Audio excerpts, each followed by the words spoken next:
आज मैं निकल रहा हूँ पैंगोंग लेक से और सामने है मेरी अगली मंजिल हानले। एक ऐसी जगह जहाँ आसमान तारों से भर जाता है और रास्ते बिल्कुल सुनसान। ये सफर होगा लंबा, लेकिन उसी में छुपा है असली लद्दाख का जादू। चलिए चलते हैं पैंगोंग से हानले की इस खूबसूरत और रोमांचक यात्रा पर।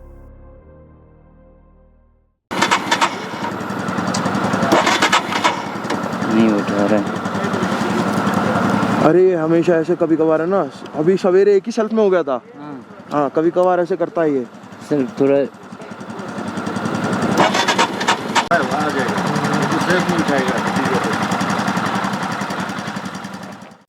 सुबह की ठंडी हवा में पैंगोंग लेक बिल्कुल शीशे की तरह शांत पड़ा था। नीला पानी, सुनसान तट और दूर दूर तक फैले बर्फीले पहाड़, इन्हीं नज़ारों को पीछे छोड़ते हुए मैं आज एक और ऐतिहासिक जगह की ओर निकल पड़ा हूँ। पैंगोंग से बाहर निकलते ही रास्ता धीरे धीरे वीरान होता जाता है। चारों तरफ सिर्फ पत्थर, हवा और सन्नाटा। कहीं पहाड़ों की कटिंग, कहीं रेत से भरी घाटियाँ, तो कहीं ऐसे खुले मैदान जहाँ सिर्फ आसमान और धरती मिलते दिखते हैं। जैसे जैसे मैं आगे बढ़ता हूँ, एहसास होता है कि ये एक सफ़र नहीं, ये उन वीरों की धरती है जिन्होंने अपने प्राणों की बाजी लगा दी थी।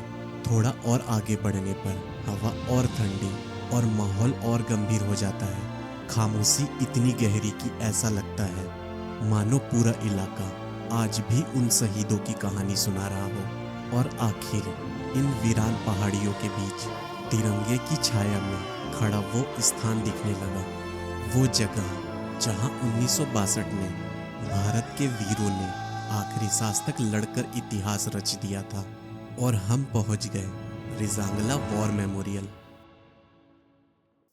पूर्वी लद्दाख के चुशुल सेक्टर में 16,000 फीट की ऊंचाई पर, जहां हवा इतनी ठंडी है कि हथेली पर रखा पानी भी कुछ ही सेकंड में जम जाए। वही खड़ा है रिजांगला वॉर मेमोरियल, एक ऐसा स्मारक जो सिर्फ पत्थरों से नहीं बल्कि 1962 के भारत चीन युद्ध में लिखी गई अमर वीरता से बना है। साल 1962 रिजांगला की घाटी में तैनात थी 13 कमाऊ रेजिमेंट की सी कंपनी। सिर्फ 120 भारतीय सैनिक, जिनका सामना होने वाला था लगभग 5,000 चीनी सैनिकों से। अनुपात ऐसा था जिसे देखकर किसी भी फौज का मन डोल जाए। लेकिन यहाँ मौजूद थे वो वीर जिन्हें पीछे हटना आया ही नहीं था।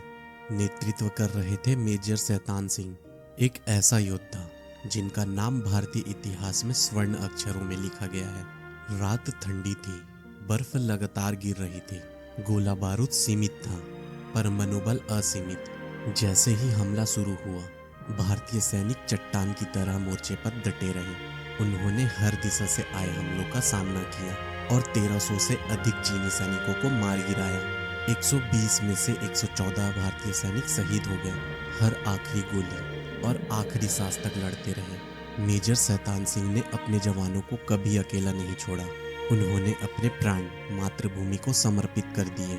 उनकी इसी अमर शौर्य गाथा के लिए उन्हें मरणोपरांत परमवीर चक्र से सम्मानित किया गया, भारत का सर्वोच्च वीरता सम्मान।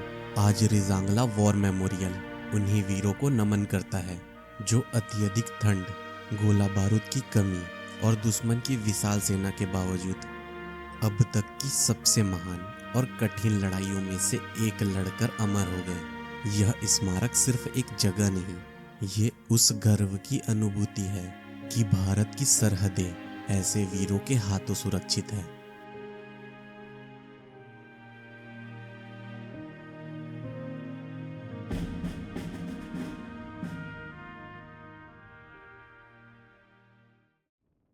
रिजांगला से अब हम निकल चुके थे हानले की ओर।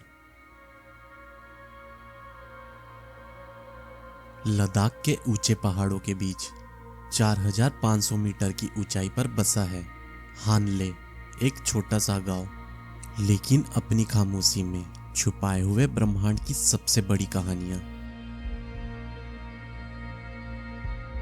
चीन सीमा के बेहद करीब यह इलाका आज एक लोकप्रिय पर्यटन स्थल बन चुका है और इसकी सबसे बड़ी वजह है यहाँ का आसमान, ऐसा आसमान जहाँ तारे नहीं चमकते बल्कि झरने की तरह बहते दिखाई देते हैं, जहाँ रात को सिर उठाकर देखो तो लगता है मानो पूरा मिल्की वे तुम्हारे ऊपर ठहर गया हो।